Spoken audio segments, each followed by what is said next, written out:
Bonjour Finlay.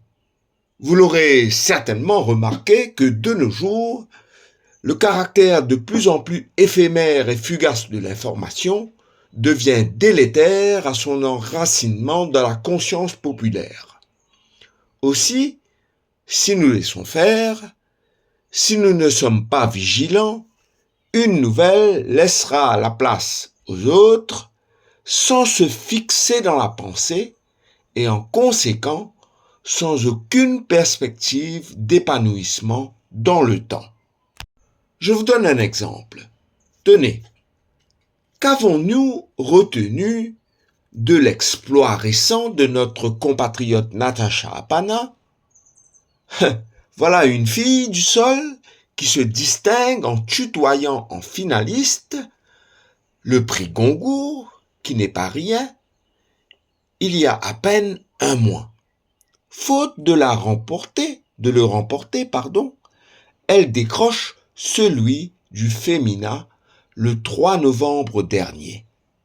Soyons honnêtes, cette information si valorisante pour le pays a vite été éclipsée par une cascade de nouvelles dans la sphère médiatique. Nous ne pouvons arrêter le train à grande vitesse sur l'autoroute de l'information. Cependant, la petite nation insulaire que nous sommes, sans ressources naturelles, si ce n'est sa population arc-en-ciel, a un destin à construire en permanence. C'est celui de sa fierté nationale, favorisée par le rayonnement exceptionnel de ce ressortissant à l'échelle internationale.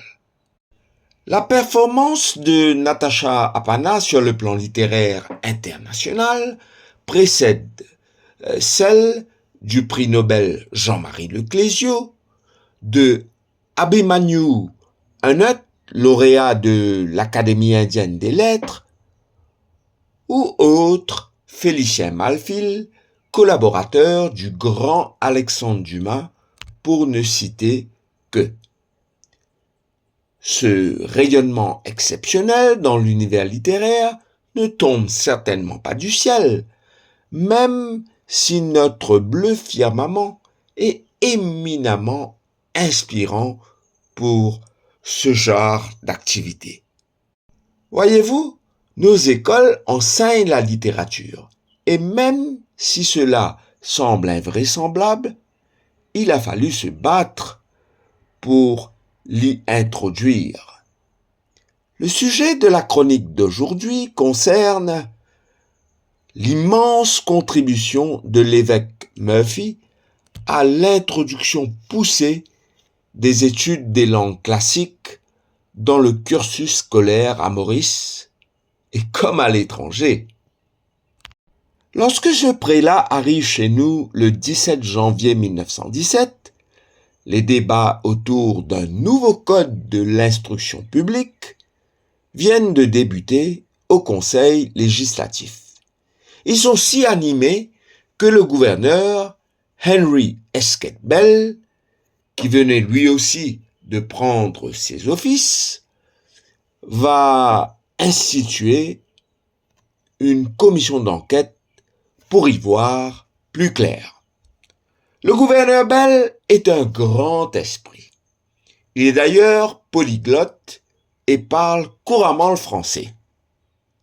C'est à lui que nous devons la région qui s'appelle Bell Village et qui était destinée à abriter les ouvriers à cette époque souvent mal logés.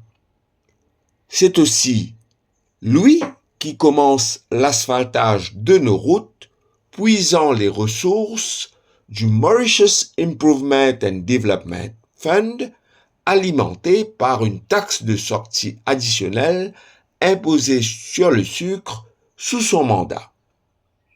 Si je continue comme ça, je risque de me perdre en route. Donc, poursuivons notre voyage dans le temps pour comprendre comment les études classiques ont été introduites à Maurice et quelle est la participation de Toohill Murphy à cet effet. Donc, connaissant les qualités du pédagogue Murphy, la commission, sous le patronat du gouverneur, l'invite en 2 occasions à participer au débat sur l'éducation. Il va faire si grande impression, surtout lorsqu'il affirme sans équivoque qu'il est indispensable qu'un élève puisse s'enrichir des langues classiques avant d'entreprendre des études professionnelles, ce qui n'était pas le cas auparavant. Prenant la balle au bond, il est décidé qu'à partir de janvier 1920, les langues classiques seraient au programme obligatoire du Collège royal, seul collège d'État du pays dans ce temps-là, et ce jusqu'à la Junior Cambridge. Quelques semaines plus tard, cette mesure est étendue au collège confessionnel subventionné par l'État. Il est décidé que le latin et le grec y seront enseignés à partir de janvier 1921. À l'époque, la seule institution secondaire confessionnelle est le collège Saint-Joseph. Et ce collège est géré par les frères des écoles chrétiennes. Or, cette congrégation, fondée par Saint Jean-Baptiste de La Salle, a une règle particulière qui interdit l'enseignement des langues classiques au sein de leurs écoles. En conséquent, en décembre 1920, le responsable lassalien de la région informe l'évêque Murphy qu'il a reçu l'ordre de son supérieur de fermer le collège en vue de la rentrée 1921. Vous me suivez là? Monseigneur Murphy ne cède pas à la panique. Il s'organisera avec les pères des quelques 250 élèves du collège pour plaider auprès des autorités et obtient en conséquent une application ultérieure de la décision. Elle est donc repoussée à 1922. Entre-temps, l'évêque de Port-Louis ira solliciter le soutien du pape Pie XI à Rome pour abroger cette loi lassalienne et permettre l'enseignement des langues classiques au collège Saint-Joseph.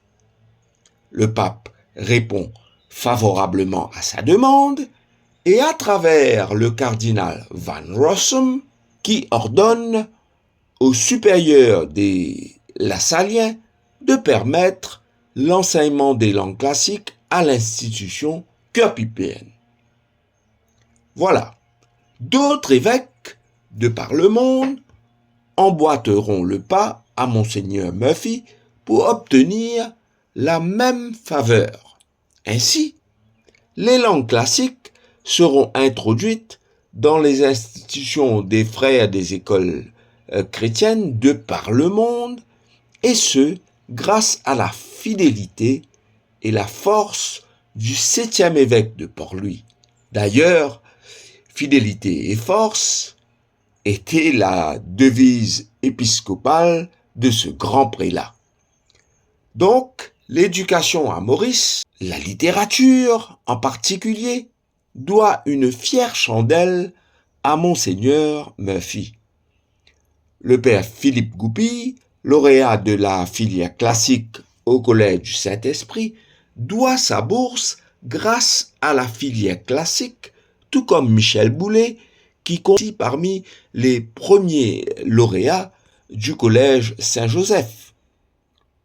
Tous deux, Philippe Goupil et Michel Boulet, ont choisi la prêtrise.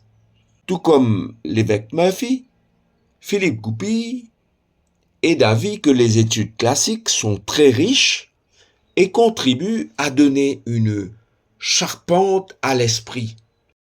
Merci, Monseigneur Murphy. Merci pour cette contribution à l'éducation nationale et internationale, mais aussi pour cette participation durable à la floraison de nos talents littéraires au niveau planétaire. Merci Finlay et bon dimanche à tous les auditeurs.